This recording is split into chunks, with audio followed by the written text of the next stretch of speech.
E se Adão não foi o primeiro ser humano a caminhar sobre a terra? Essa pergunta simples muda tudo. Ela desafia o que aprendemos na escola dominical. Ela questiona o que ouvimos dos púlpitos. E ela abre uma porta para um entendimento muito mais profundo das Escrituras do que a maioria das pessoas jamais alcançou. Romanos 5:14 nos diz que Adão é uma figura daquele que havia de vir. Isso significa que a história de Adão não é apenas sobre o passado. Ela aponta para o futuro. Ela carrega dentro de si um projeto divino que atravessa toda a Bíblia, do Gênesis ao Apocalipse. E quando entendemos isso, a maneira como lemos cada página muda por completo. A maioria das pessoas assume que Adão foi simplesmente o primeiro homem criado por Deus e que dele vieram todos os outros seres humanos. Mas a Bíblia conta essa história de um jeito muito mais complexo do que parece à primeira vista.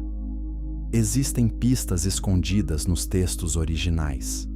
Existem perguntas que o próprio texto bíblico levanta e que raramente são respondidas nos sermões de domingo. E existem conexões entre Adão e Cristo que revelam o verdadeiro propósito de toda a narrativa. Nesta jornada, vamos caminhar por 3 etapas. Primeiro, vamos mergulhar nos 2 relatos da criação em Gênesis e descobrir por que eles são tão diferentes um do outro. Depois, vamos investigar as pistas que apontam para a existência de outros seres humanos antes ou ao lado de Adão. E por fim, vamos revelar como Adão funciona como uma sombra profética de Cristo e o que isso significa para cada um de nós hoje. E quando entendermos essa primeira camada, a verdadeira história começa. Antes de mergulharmos nos textos antigos, precisamos fazer uma pausa honesta. A Bíblia não é um livro de ciência. Ela nunca pretendeu ser. Mas isso não a torna menos verdadeira. Pelo contrário, o Gênesis nos oferece algo que nenhum laboratório pode fornecer. Ele nos diz por que existimos. Ele nos revela o propósito por trás da criação humana. E ele traça uma linha desde o primeiro jardim até a cruz do Calvário. Os estudiosos que dedicaram suas vidas ao estudo do hebraico antigo descobriram camadas de significado que a maioria dos leitores nunca percebe. Palavras que parecem simples em português carregam séculos de teologia comprimida em cada sílaba. E é exatamente nessas palavras que encontramos as primeiras pistas de que a história de Adão é muito maior do que pensávamos. Se você está acompanhando este conteúdo, inscreva-se no canal para continuar recebendo revelações bíblicas como esta. E deixe seu like se essa perspectiva já está mudando a forma como você vê o Gênesis. Porque o que vem a seguir vai aprofundar ainda mais essa descoberta. O texto hebraico de Gênesis usa 2 palavras diferentes para se referir a Deus nos 2 primeiros capítulos. E essa diferença não é um acidente. Ela é uma chave que abre portas para entender toda a estrutura da criação. No primeiro capítulo, encontramos Elohim. No segundo capítulo, encontramos Yahweh Elohim. E a mudança de nome revela uma mudança de perspectiva que transforma completamente o significado da narrativa.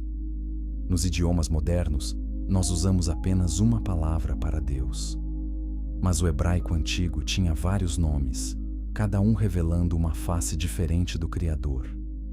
Elohim mostrava seu poder universal. Yahweh mostrava sua presença íntima. E quando o texto combina os 2, ele nos diz que o Deus distante é também o Deus próximo. Mas para entender essa mudança, precisamos primeiro olhar para cada relato separadamente. E é exatamente isso que faremos no próximo capítulo. Capítulo 2.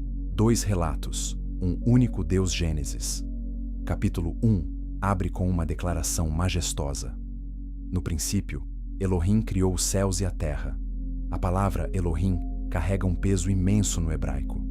Ela transmite poder absoluto, autoridade cósmica, soberania sobre tudo o que existe. Quando o texto usa Elohim, ele nos mostra Deus como o arquiteto do universo. Ele fala a luz à existência. Ele separa as águas. Ele ordena que a terra produza vida. Tudo acontece por comando divino. A criação inteira responde à voz de Elohim.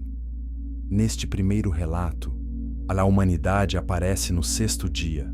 Deus diz: façamos o homem à nossa imagem, conforme a nossa semelhança.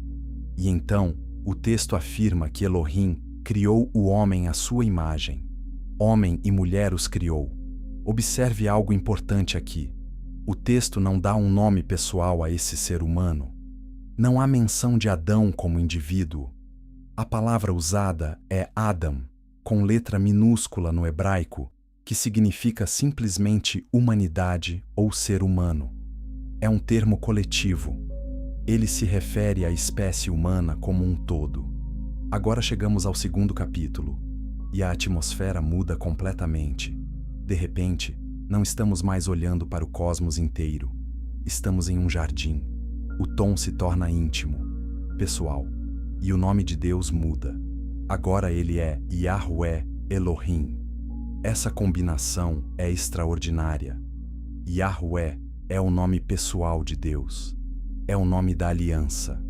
É o nome que Deus usa quando se relaciona de perto com seu povo.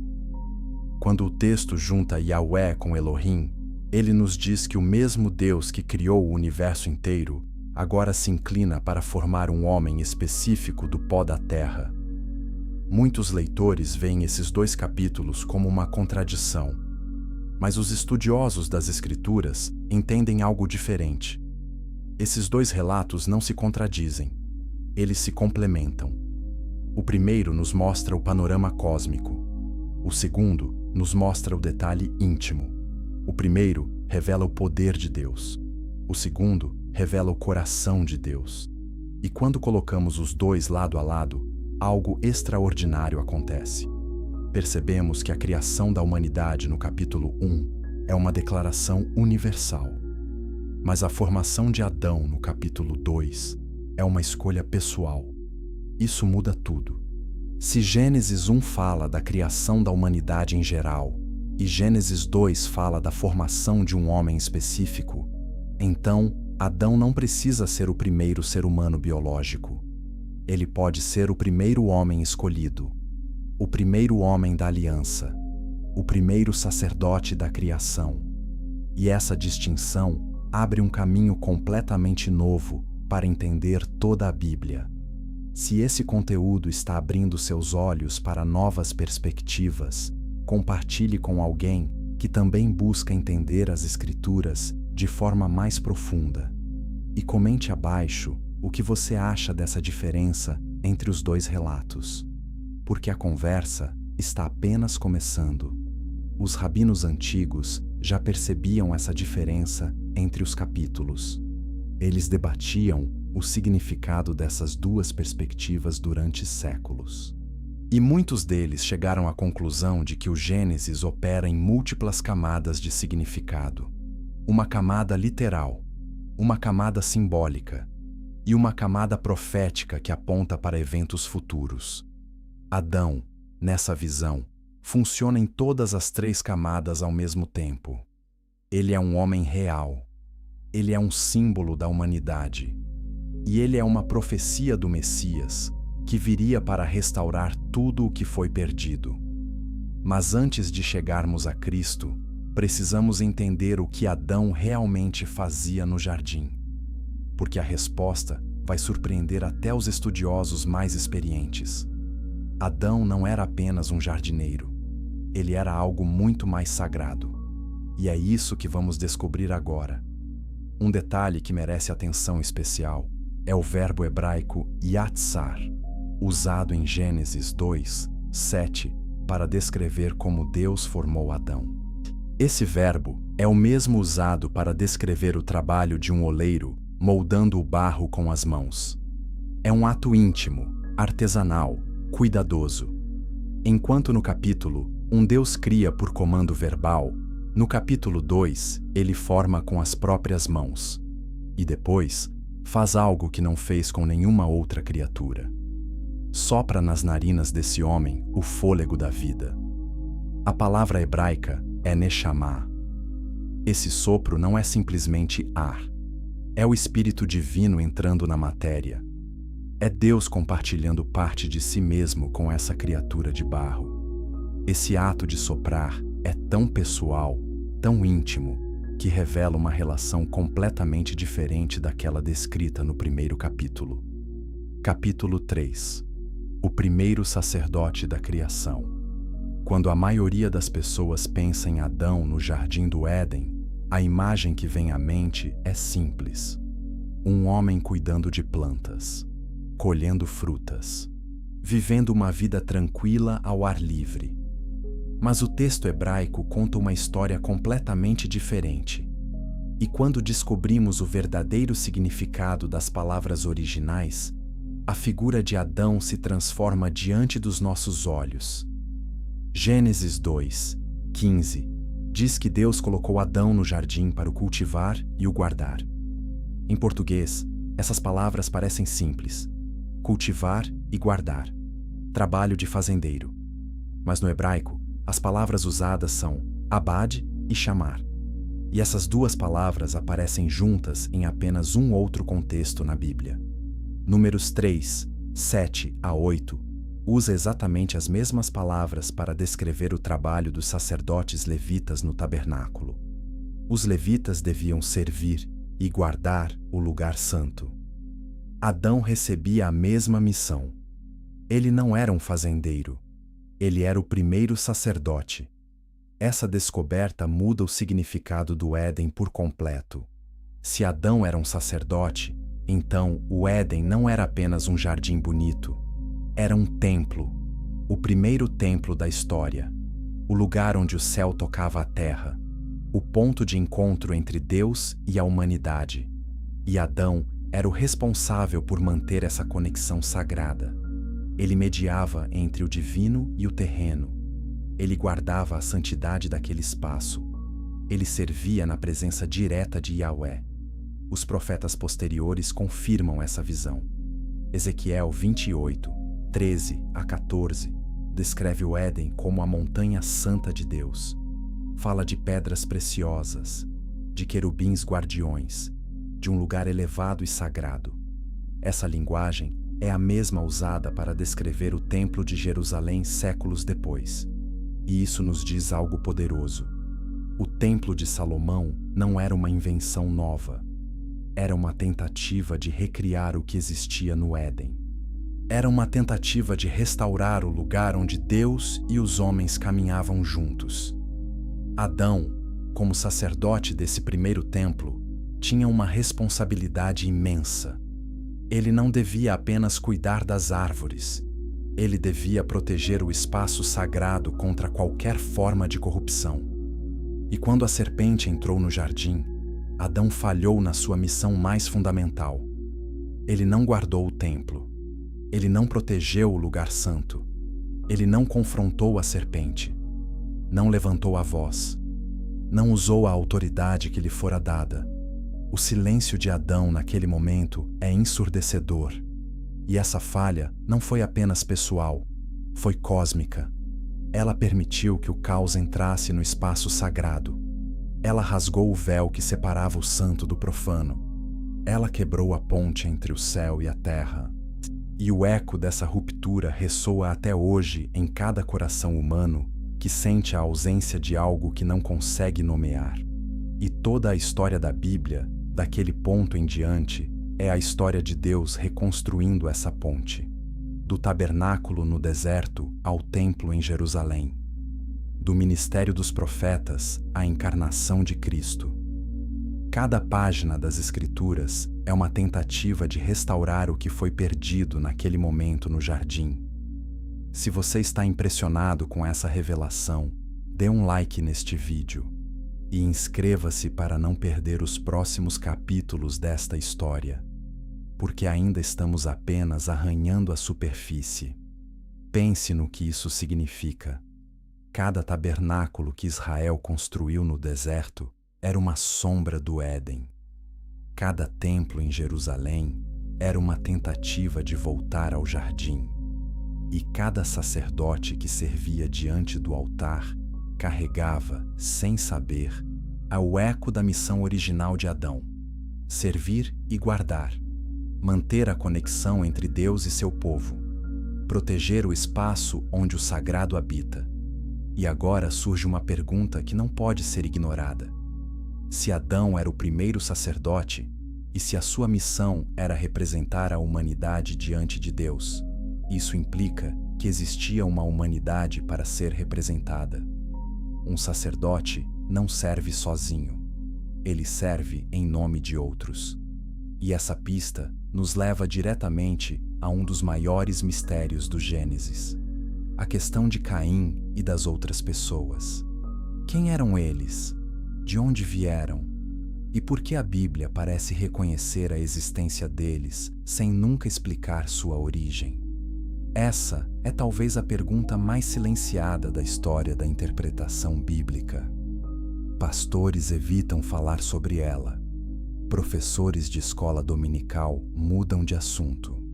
E a maioria dos fiéis nunca ouviu uma resposta honesta. Mas a verdade é que o próprio texto nos convida a perguntar. Ele deixa essas portas abertas de propósito. E a fé verdadeira não teme perguntas difíceis. Capítulo 4. O mistério de Caim e os outros. A história de Caim e Abel é uma das mais conhecidas da Bíblia. 2 irmãos, 2 ofertas, um assassinato. Mas escondida dentro dessa narrativa familiar, existe uma pergunta que tem incomodado leitores atentos durante milênios. E essa pergunta é tão simples quanto perturbadora. Depois que Caim matou Abel, ele disse a Deus algo revelador. Gênesis 4:14 registra suas palavras: qualquer que me encontrar me matará. Pare e pense nisso por um momento.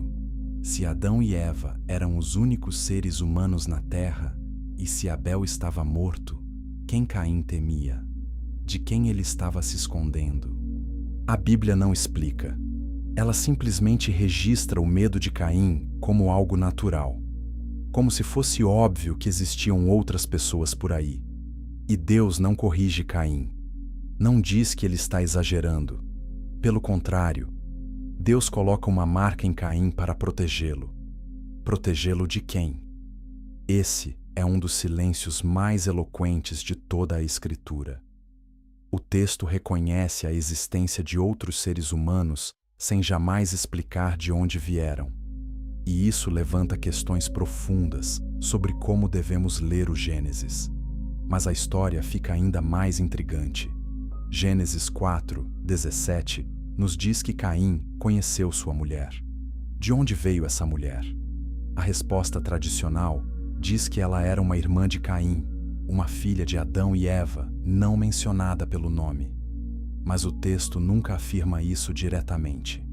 E logo em seguida, Caim constrói uma cidade. Uma cidade, não uma casa. Não uma tenda. Uma cidade inteira. Para quem? 2 ou 3 pessoas não constroem uma cidade.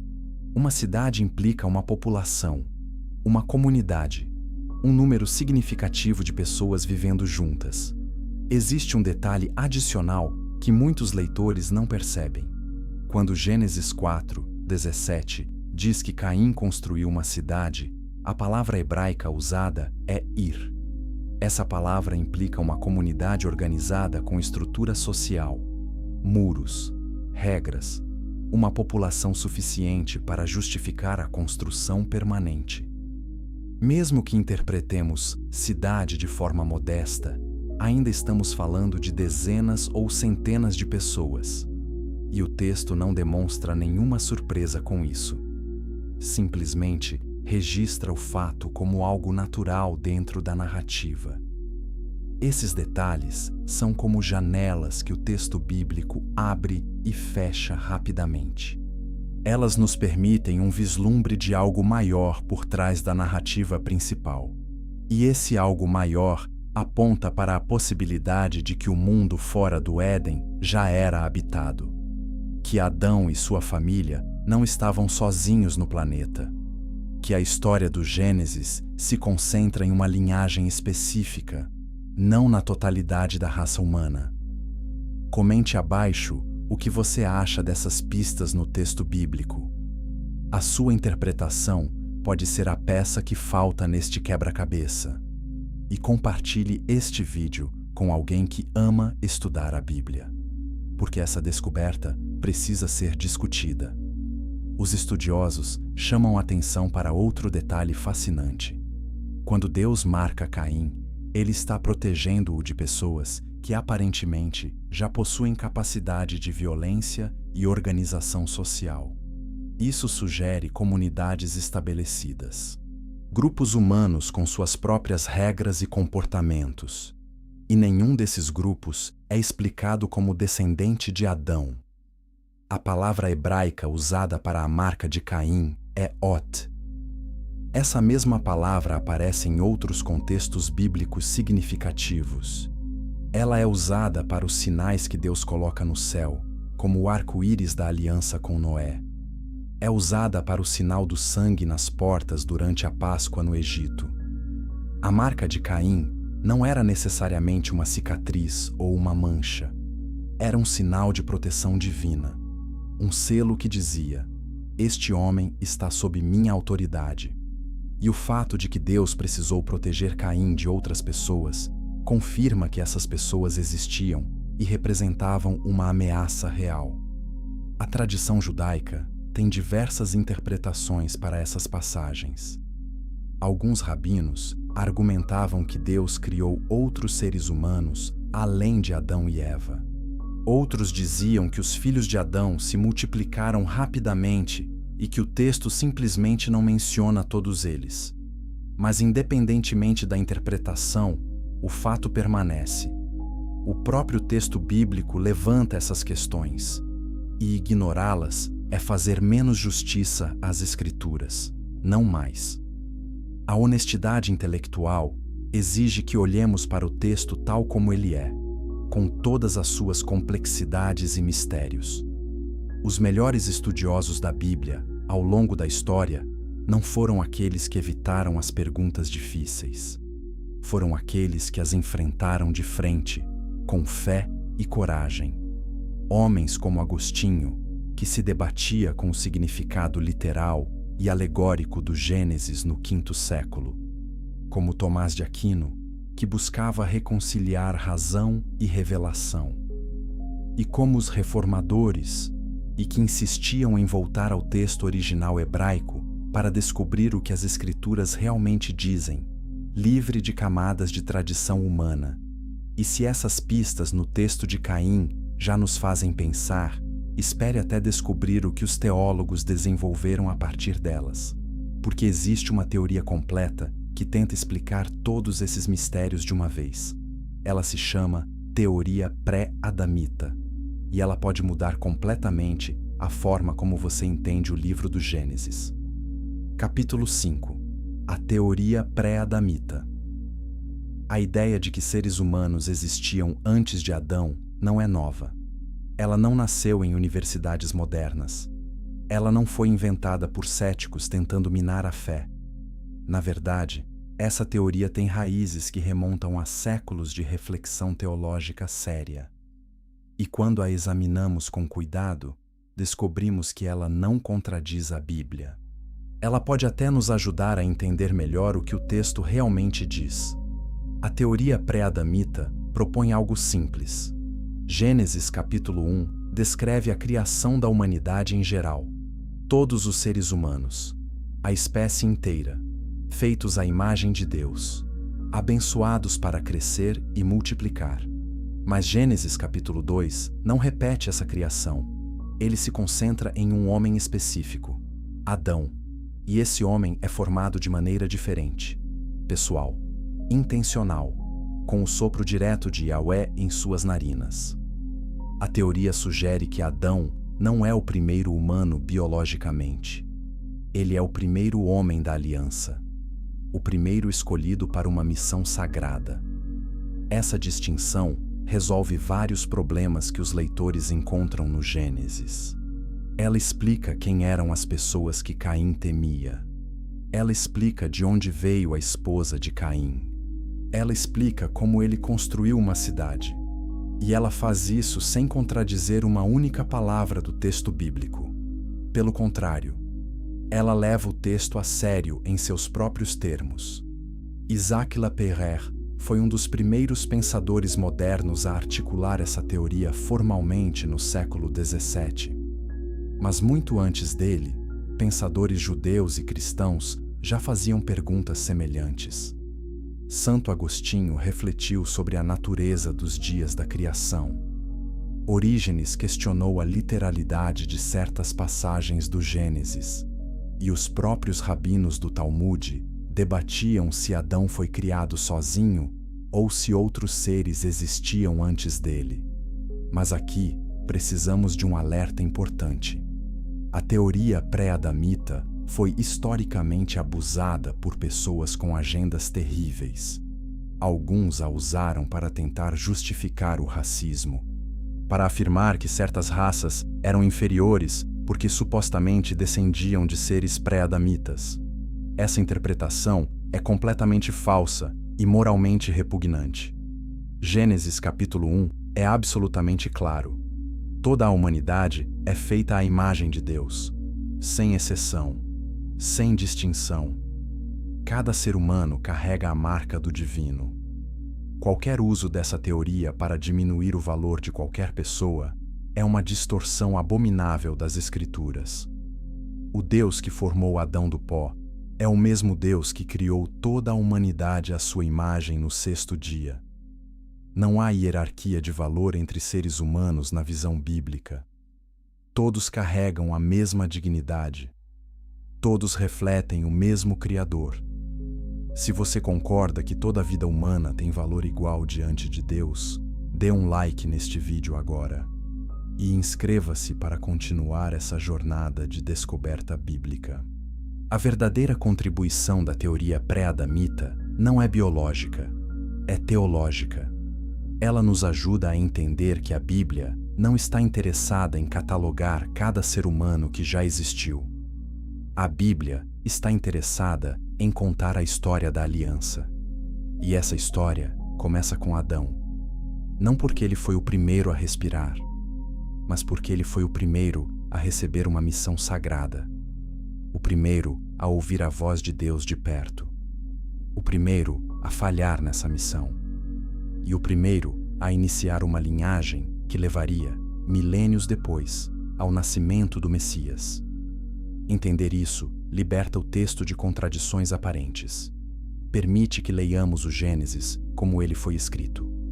Não como um manual científico, mas como uma narrativa teológica profunda que responde às perguntas mais importantes da existência humana.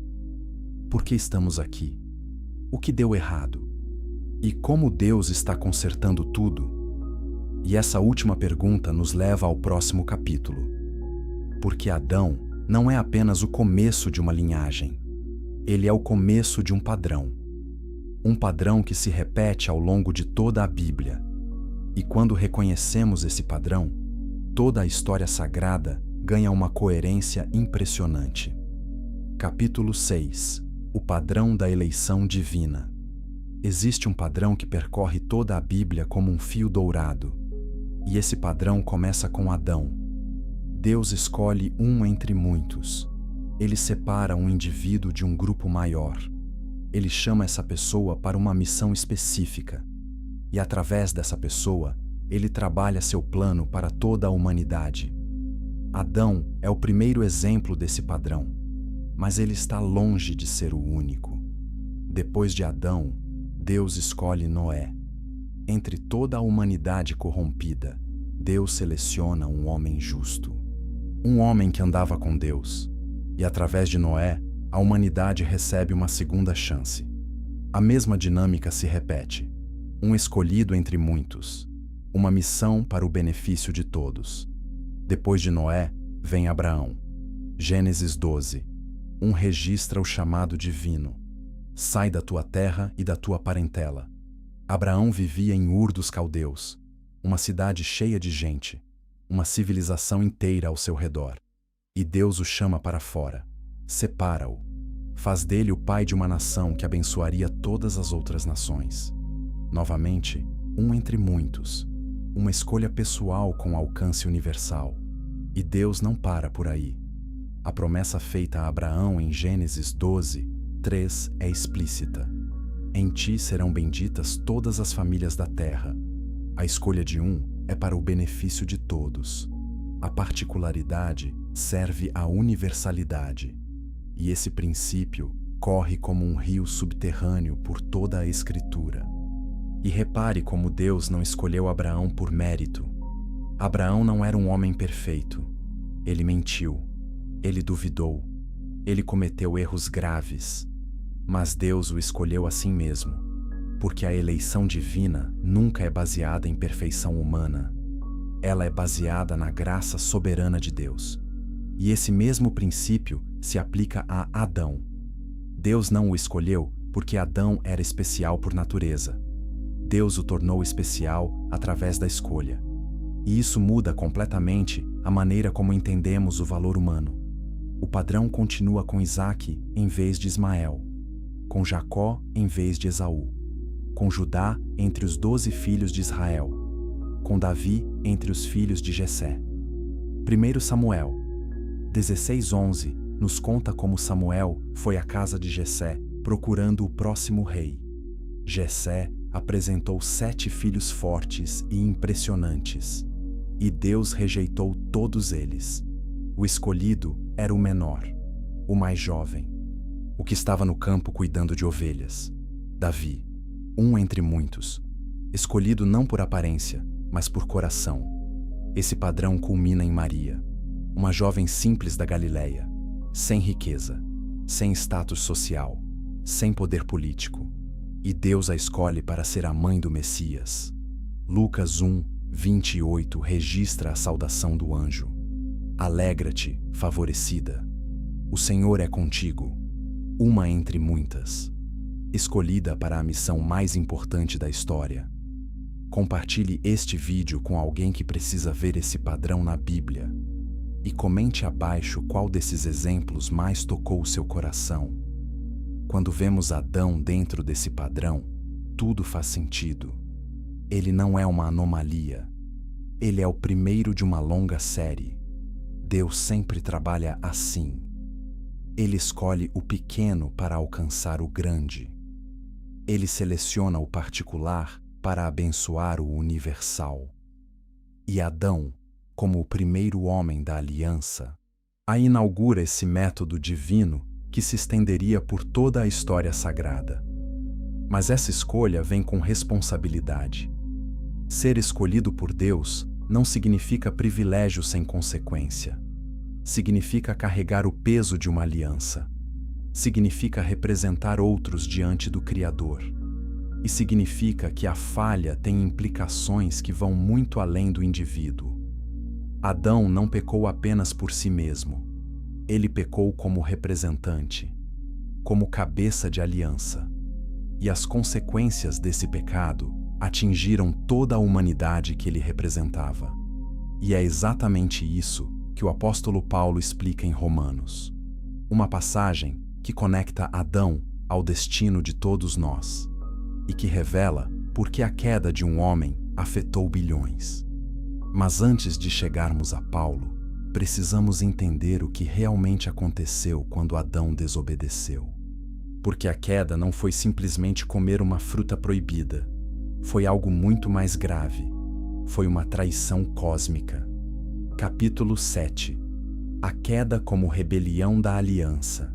A maioria das pessoas conta a história da queda de forma simples demais. Adão e Eva comeram a fruta proibida. Deus ficou bravo. Eles foram expulsos do jardim. Fim da história. Mas quando entendemos que Adão era o sacerdote do primeiro templo e a cabeça de uma aliança sagrada, a queda ganha uma gravidade completamente diferente. Não se trata apenas de desobediência. Trata-se de traição ao pacto mais sagrado que já existiu. Gênesis 2, 16 a 17, registra os termos da aliança. Yahweh Elohim ordena a Adão: de toda árvore do jardim comerás livremente, mas da árvore do conhecimento do bem e do mal, dela não comerás, porque no dia em que dela comeres, certamente morrerás. Observe a estrutura. Isso é linguagem de aliança. Há uma provisão generosa. Todas as árvores estão disponíveis. Há uma restrição específica. Uma árvore é proibida. E há uma consequência clara para a violação: morte. Os estudiosos do Antigo Testamento reconhecem nessa passagem a mesma estrutura dos tratados de aliança do Antigo Oriente Médio. Um rei poderoso oferece benefícios a um vassalo, estabelece condições e define as penalidades para o descumprimento. Adão recebia o jardim inteiro como dádiva. Tinha apenas uma condição a cumprir, e a penalidade pela violação era a mais severa possível. Quando a serpente entrou no templo-jardim, Adão estava ali. O texto de Gênesis 3, 6 diz que Eva deu o fruto ao seu marido, que estava com ela. Adão não estava em outro lugar. Ele estava presente. E como sacerdote do templo, era sua responsabilidade guardar aquele espaço contra qualquer invasão. A serpente era exatamente o tipo de ameaça que Adão deveria ter enfrentado. Mas ele não fez nada. Ele ficou em silêncio. E quando sua esposa lhe ofereceu o fruto, ele comeu. Essa não é a história de um homem que simplesmente errou. É a história de um sacerdote que abandonou seu posto, de um guardião que deixou o inimigo entrar, de uma cabeça de aliança que traiu a confiança de Deus. E as consequências refletem a gravidade do ato. A terra é amaldiçoada, o trabalho se torna penoso, o parto se torna doloroso, e a morte entra no mundo, não apenas para Adão, para toda a humanidade que ele representava. Romanos 5, 12 resume isso com clareza devastadora. Por um homem, o pecado entrou no mundo, e pelo pecado, a morte. E assim, a morte passou a todos os homens, e porque todos pecaram. Paulo não está dizendo que cada pessoa morre por causa de seus próprios pecados individuais. Ele está dizendo que a queda de Adão, como representante da aliança, trouxe consequências para todos que estavam sob essa aliança. Adão era a cabeça. E quando a cabeça caiu, o corpo inteiro sofreu. Isso não é injusto. É a natureza da representação. Quando um presidente assina um tratado, toda a nação está comprometida. Quando um capitão rende seu navio, toda a tripulação se rende. Adão agia em nome de todos, e sua queda comprometeu todos os que ele representava. Mas esse mesmo princípio de representação é exatamente o que torna a salvação possível. Porque se um homem pode trazer condenação para todos, então um outro homem pode trazer redenção para todos. E é exatamente isso que Cristo faz. E se essa verdade está tocando o seu coração, deixe um comentário abaixo com sua reflexão. E se inscreva para não perder o que vem a seguir. Porque a história de Adão não termina na queda. Ela aponta para algo muito maior. Mas existe um aspecto da queda que muitas vezes é ignorado. A expulsão do Éden não é apenas um castigo, é um exílio. Gênesis 3, 24 diz que Deus colocou querubins e uma espada flamejante para guardar o caminho da árvore da vida. O ser humano perdeu acesso ao lugar santo. O sacerdote foi afastado do templo, e a presença direta de Deus se tornou inacessível. Esse exílio se torna o tema central de toda a Bíblia. Israel no Egito é um exílio. Babilônia é um exílio.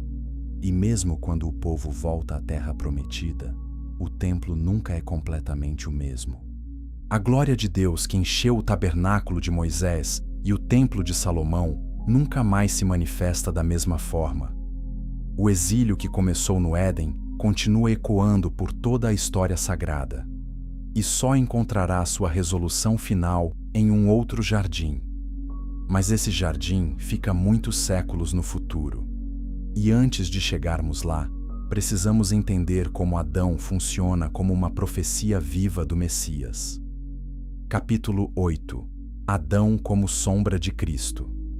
Existe uma ferramenta de leitura bíblica que os primeiros cristãos dominavam com maestria. Chama-se tipologia.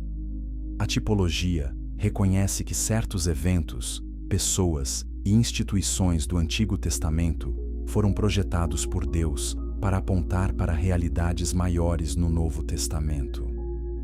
E nenhuma tipologia é mais clara e mais importante do que a conexão entre Adão e Cristo.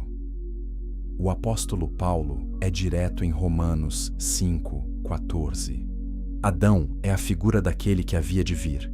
A palavra grega que Paulo usa é typos, modelo, molde, padrão.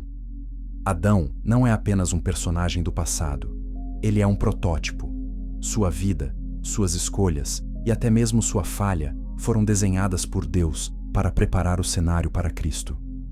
Os paralelos são impressionantes quando colocados lado a lado. Adão foi formado da terra. Cristo nasceu de uma mulher. Adão foi colocado em um jardim. Cristo enfrentou sua maior prova em um jardim. Adão recebeu uma aliança. Cristo inaugurou uma nova aliança. Adão enfrentou uma tentação e falhou. Cristo enfrentou tentações e venceu todas. Adão trouxe morte para muitos. Cristo trouxe vida para muitos. O padrão é claro e intencional. 1 Coríntios 15:45 leva essa comparação ainda mais longe. Paulo escreve que o primeiro homem, Adão, tornou-se alma vivente. O último Adão tornou-se espírito vivificante. Observe a linguagem. Paulo não chama Cristo de segundo Adão. Ele o chama de último Adão. Isso significa que Cristo é a versão final, a versão definitiva. Depois dele, não há outro. Adão abriu a história da humanidade diante de Deus. Cristo a encerra e a completa. Pense no que isso significa para a história inteira. Se Adão era um tipo de Cristo, então a queda não foi apenas uma tragédia, foi uma preparação. Ela criou o cenário para a redenção. Sem a noite escura da queda, não haveria o amanhecer glorioso da ressurreição. E Deus, na sua sabedoria infinita, já sabia disso antes mesmo de formar Adão do pó. O plano de salvação não foi um improviso, foi o propósito original. Apocalipse 13:8 fala do Cordeiro que foi morto desde a fundação do mundo, antes do primeiro pôr do sol, antes da primeira respiração humana. A cruz já estava planejada, mas a tipologia vai ainda mais fundo do que simples paralelos. Ela opera por contraste tanto quanto por semelhança. Onde Adão falhou, Cristo triunfou. Onde Adão trouxe maldição, Cristo trouxe bênção. Onde Adão se escondeu atrás de folhas de figueira, Cristo se revelou diante de toda a humanidade. Onde Adão culpou a mulher e a serpente, Cristo tomou sobre si a culpa de todos. Onde Adão abriu a porta para o pecado, Cristo abriu a porta para a redenção. Romanos 5:15 explica isso com precisão. O dom não é como a ofensa. Se pela ofensa de um morreram muitos, muito mais a graça de Deus e o dom pela graça de um só homem, Jesus Cristo, abundou para muitos. Curta este vídeo se essa conexão entre Adão e Cristo está fazendo sentido para você. E se inscreva para acompanhar cada revelação desta série. A tipologia nos ensina algo fundamental sobre como Deus escreve a história. Nada é acidental. Cada detalhe na vida de Adão foi colocado ali como uma pista, como uma seta apontando para o futuro. E quando Cristo finalmente aparece, todas as peças se encaixam. O que era sombra se torna substância. O que era promessa se torna cumprimento. Os pais da igreja primitiva entendiam isso profundamente. Irineu de Lyon, no segundo século, desenvolveu a ideia de recapitulação. Cristo recapitula a história de Adão. Ele refaz cada passo. Mas onde Adão tropeçou, Cristo permaneceu firme. Onde Adão se escondeu de Deus, Cristo se entregou a Deus. Onde Adão perdeu a comunhão com o Criador, Cristo restaurou essa comunhão para sempre. E onde Adão perdeu o jardim, Cristo ganhou o mundo inteiro. Essa compreensão transforma a maneira como lemos o Antigo Testamento. Cada história aponta para Cristo. Cada falha humana prepara o cenário para a graça divina. E Adão, como o primeiro tipo, como o primeiro modelo, carrega em si a semente de toda a narrativa redentora que se desdobraria ao longo dos séculos. Mas se Adão é a sombra e Cristo é a realidade, o que a ciência moderna tem a dizer sobre tudo isso? Porque muitas pessoas sentem que precisam escolher entre fé e ciência, entre Gênesis e a genética. E essa falsa escolha tem afastado muita gente das Escrituras desnecessariamente. Mas a verdade é que ciência e teologia respondem a perguntas diferentes. E quando entendemos isso, elas se complementam de forma extraordinária. Capítulo 9. Ciência e teologia em harmonia. Vivemos em uma época onde muitas pessoas acham que precisam escolher entre a Bíblia e a ciência. Alguns rejeitam o Gênesis porque acreditam que a ciência provou que ele está errado. Outros rejeitam a ciência porque acreditam que ela contradiz as Escrituras. Mas ambos os lados cometem o mesmo erro. Eles tratam a Bíblia e a ciência como se respondessem às mesmas perguntas. E elas não respondem. A ciência pergunta como. Como a vida surgiu? Como os seres humanos evoluíram? Como o cérebro funciona? Como os genes se transmitem de geração em geração? Essas são perguntas legítimas e importantes. E a ciência tem ferramentas poderosas para investigá-las. Mas a Bíblia pergunta por quê. Por que existimos? Por que o mal existe? Por que sentimos saudade de algo que não sabemos nomear? Por que o coração humano busca algo maior do que si mesmo? Essas são perguntas que nenhum microscópio pode responder. Quando entendemos essa distinção, a tensão entre Gênesis e ciência desaparece. Elas não competem, elas se completam. A genética moderna descobriu conceitos fascinantes que ecoam a narrativa bíblica de maneiras surpreendentes. Os cientistas falam da Eva mitocondrial, uma mulher ancestral da qual todas as mulheres vivas herdaram seu DNA mitocondrial. E falam do Adão cromossomial Y, um ancestral masculino do qual todos os homens vivos herdaram seu cromossomo Y. Agora, é importante ser honesto aqui. Esses termos científicos não se referem exatamente ao Adão e à Eva da Bíblia. A Eva mitocondrial viveu há cerca de 200 mil anos. O Adão cromossomial Y viveu em uma época diferente. E ambos faziam parte de populações maiores, não eram indivíduos isolados. Mas o simples fato de que a ciência moderna converge para ancestrais comuns é fascinante. Ela confirma, à sua maneira, que a humanidade compartilha uma origem. A diferença está no foco.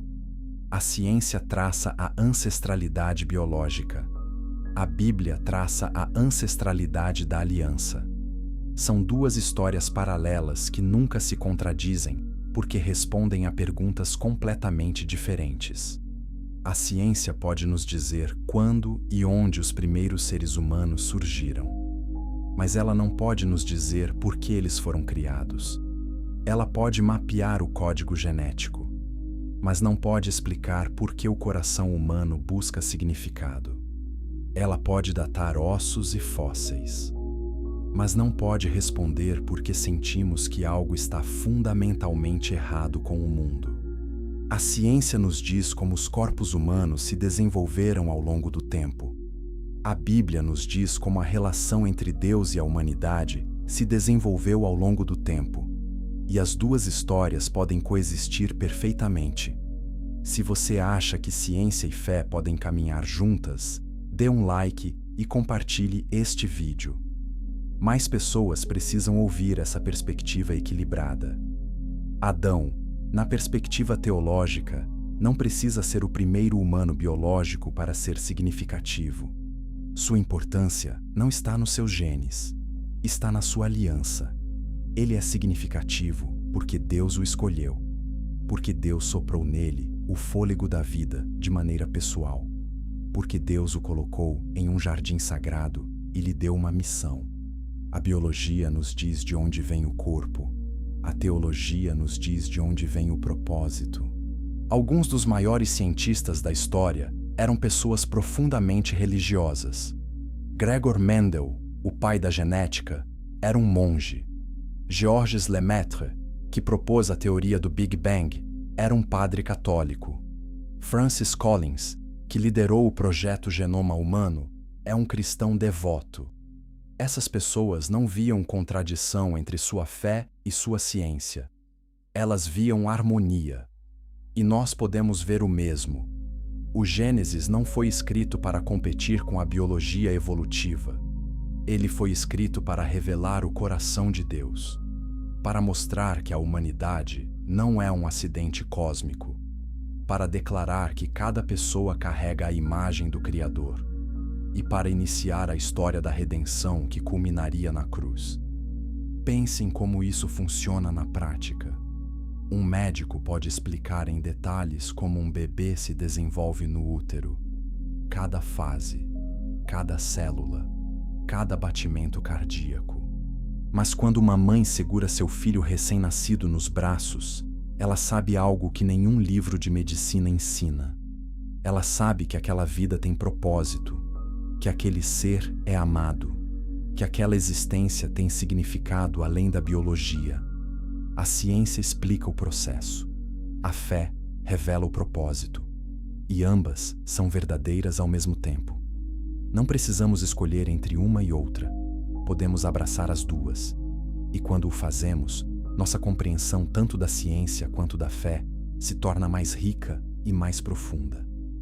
Quando libertamos o Gênesis da obrigação de ser um tratado científico, ele brilha com uma luz ainda mais poderosa. Suas verdades se tornam mais profundas, não menos. E a história de Adão ganha uma dimensão que a ciência sozinha nunca poderia oferecer. A dimensão do sagrado, a dimensão da aliança, a dimensão do amor divino que persegue a humanidade desde o primeiro jardim. E por falar em jardim, existe um detalhe sobre o Éden que a maioria das pessoas desconhece completamente.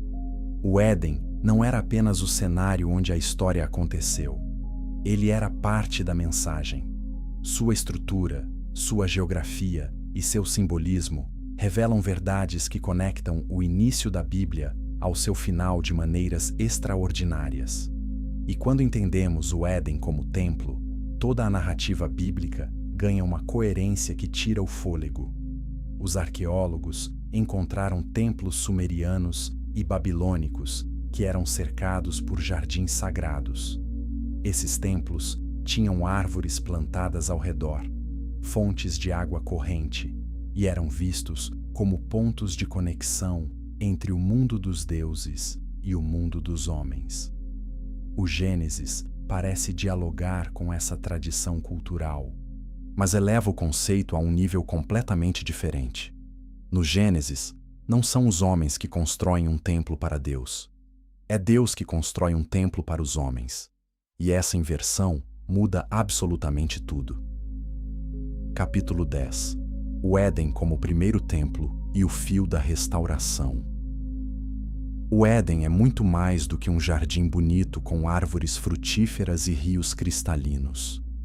Os estudiosos do Antigo Oriente Médio descobriram que a descrição do Éden em Gênesis corresponde perfeitamente à estrutura dos templos antigos. E essa correspondência não é coincidência, é intencional. O Éden foi desenhado desde o início para ser o lugar onde o céu encontra a terra. O primeiro santuário da história. Gênesis 2, 10 a 14, descreve 4 rios que saem do Éden. Essa imagem de águas fluindo de um lugar central é encontrada repetidamente na literatura dos templos antigos. O templo era visto como a fonte da vida, o ponto de onde a fertilidade e a bênção se espalhavam para o mundo. E o Éden funciona exatamente assim. Ele é o centro, a nascente, o lugar de onde toda a vida flui. Assim como o Templo de Jerusalém era considerado o umbigo do mundo na tradição judaica, o Éden era o ponto de onde a bênção divina irradiava para toda a criação. Ezequiel 28, 13 a 14 confirma essa visão de maneira poderosa. O texto descreve o Éden como a montanha santa de Deus. Menciona pedras preciosas, que são as mesmas encontradas no peitoral do sumo sacerdote. Fala de um querubim guardião que cobria. Essa linguagem é inconfundivelmente templar. O Éden é descrito com os mesmos termos usados para o tabernáculo e o templo de Jerusalém. E quando olhamos para o tabernáculo de Moisés, as conexões ficam ainda mais claras. O tabernáculo tinha 3 zonas: o átrio exterior, o lugar santo e o lugar santíssimo, o Santo dos Santos, onde a presença de Deus habitava. O Éden tinha a mesma estrutura. O mundo exterior era o átrio, o jardim era o lugar santo, e a presença de Deus caminhando no jardim na brisa do dia era o Santo dos Santos em movimento.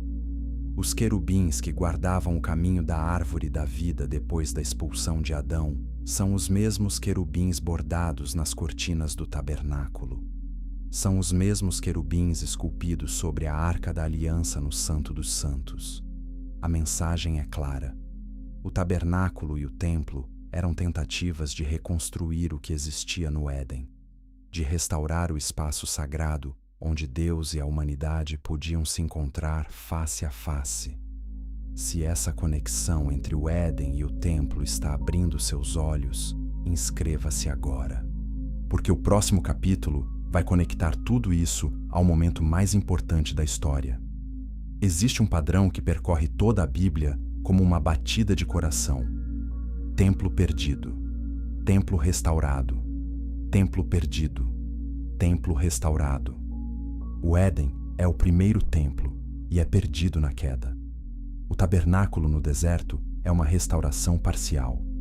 O templo de Salomão é uma restauração maior, mas ele também é destruído por Babilônia. O segundo templo é reconstruído, mas sem a glória original. E finalmente, Jesus declara que seu próprio corpo é o templo.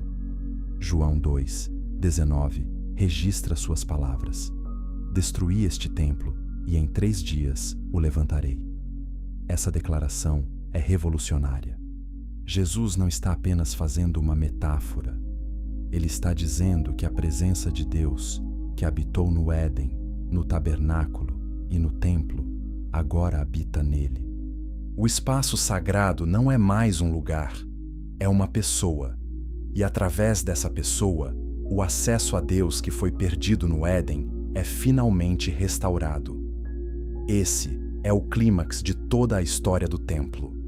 Durante milhões de linhas nas Escrituras, vemos Deus buscando um lugar para habitar com seu povo. No Éden, ele caminhava com Adão. No tabernáculo, sua glória descia em forma de nuvem. No templo de Salomão, o fogo divino consumiu o sacrifício.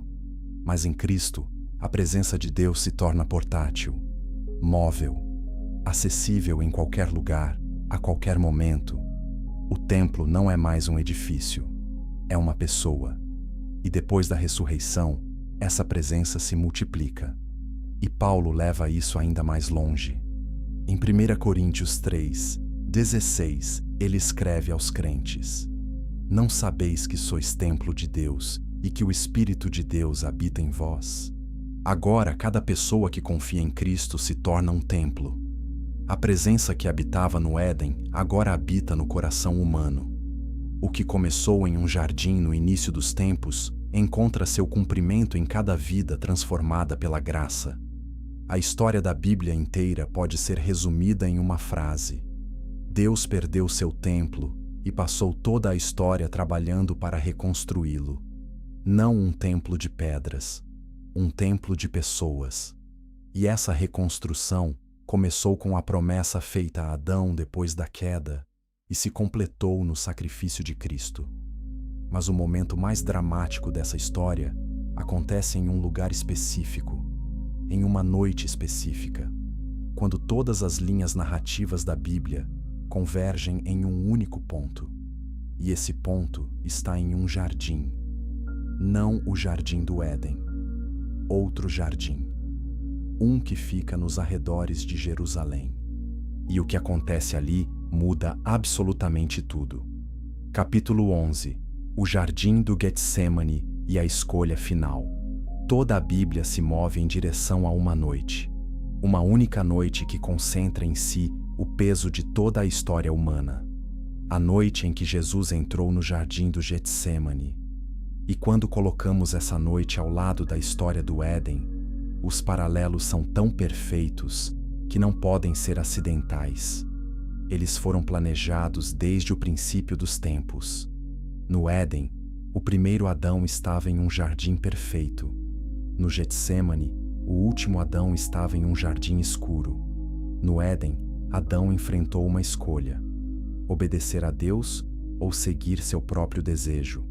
No Getsêmani, Cristo enfrentou a mesma escolha: seguir a vontade do Pai ou recusar o cálice do sofrimento. No Éden, Adão escolheu a si mesmo. No Getsêmani, Cristo escolheu o Pai. Lucas 22, 42 registra a oração de Jesus: Pai, se queres, passa de mim este cálice. Todavia, não se faça a minha vontade, mas a tua. Essas palavras são a inversão exata da queda.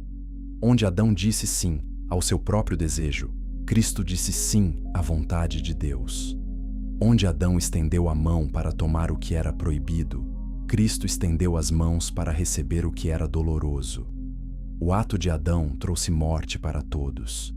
O ato de Cristo trouxe vida para todos. Adão desobedeceu sob uma árvore no jardim. Cristo obedeceu pendurado em uma árvore no Gólgota. A árvore do conhecimento trouxe morte. A árvore da cruz trouxe vida. E os paralelos continuam. No Éden, Adão se escondeu de Deus depois de pecar. Gênesis 3, 8 diz que Adão e Eva se esconderam entre as árvores do jardim. No Getsêmani, Cristo buscou a Deus no meio da sua agonia. Ele não se escondeu. Ele se prostrou. Lucas 22, 44 nos diz que seu suor era como gotas de sangue caindo sobre a terra. Onde Adão fugiu da presença de Deus, Cristo se agarrou a ela. No Éden, a consequência da desobediência foi o exílio. Adão foi expulso do lugar sagrado. No Getsêmani, a consequência da obediência foi a crucificação. Cristo foi levado do jardim para a cruz. Mas enquanto o exílio de Adão fechou o caminho para a árvore da vida, a cruz de Cristo abriu o caminho para a vida eterna. O que foi perdido em um jardim foi recuperado em outro.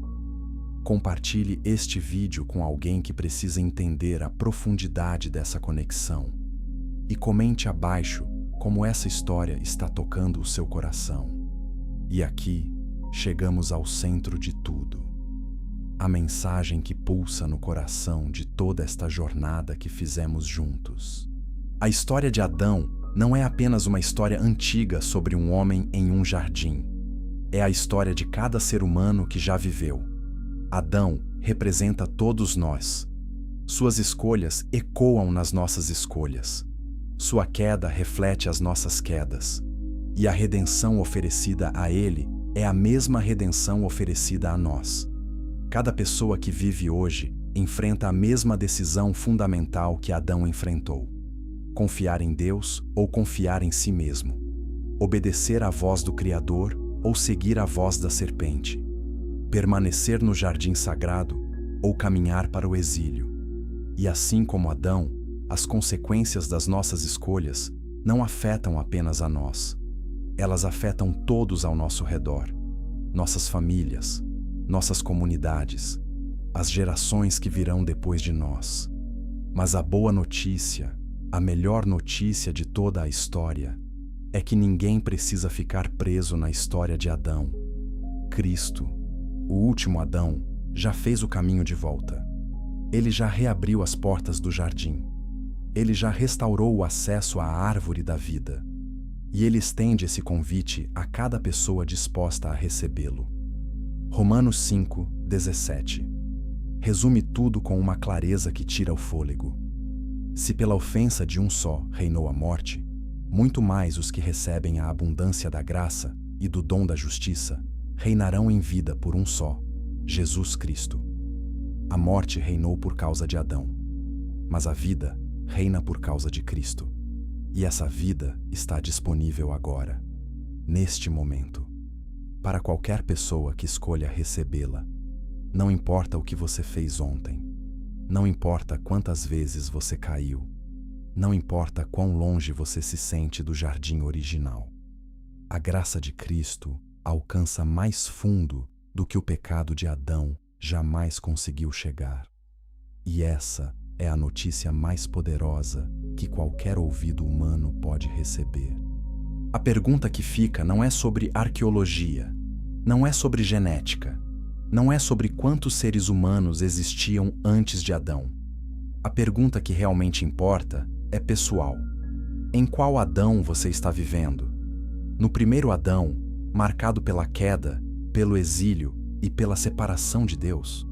Ou no último Adão, marcado pela obediência, pela restauração e pela vida eterna? O que importa não é de onde viemos biologicamente. O que importa é como vivemos espiritualmente.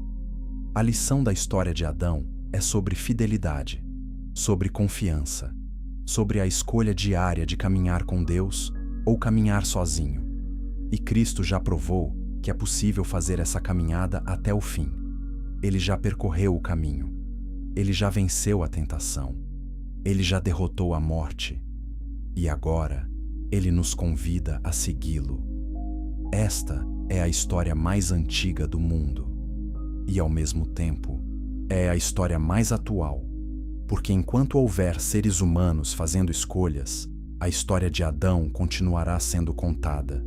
E a história de Cristo continuará sendo a resposta. O primeiro jardim foi perdido, mas o último jardim está aberto. E a porta nunca se fechará novamente. Se esta jornada tocou o seu coração, inscreva-se neste canal. Deixe seu like. Compartilhe com alguém que você ama. E lembre-se, você não é apenas um espectador desta história. Você é parte dela. E a próxima escolha que você fizer pode mudar tudo. A história começou em um jardim, terminará em uma cidade. Apocalipse 21 e 22 descrevem a Nova Jerusalém descendo do céu. E no centro dessa cidade está a árvore da vida. A mesma árvore que foi proibida a Adão. A mesma árvore guardada por querubins com espadas flamejantes. Agora ela está aberta, acessível. Suas folhas são para a cura das nações. O que foi perdido no início é restaurado no fim. O círculo se fecha, a história se completa, e o convite permanece aberto para todos que quiserem comer dessa árvore e viver para sempre na presença do Deus que nunca desistiu de seu povo. Desde Adão até você, a história é a mesma. Um Deus que ama, uma humanidade que se perde e uma graça que sempre encontra o caminho de volta.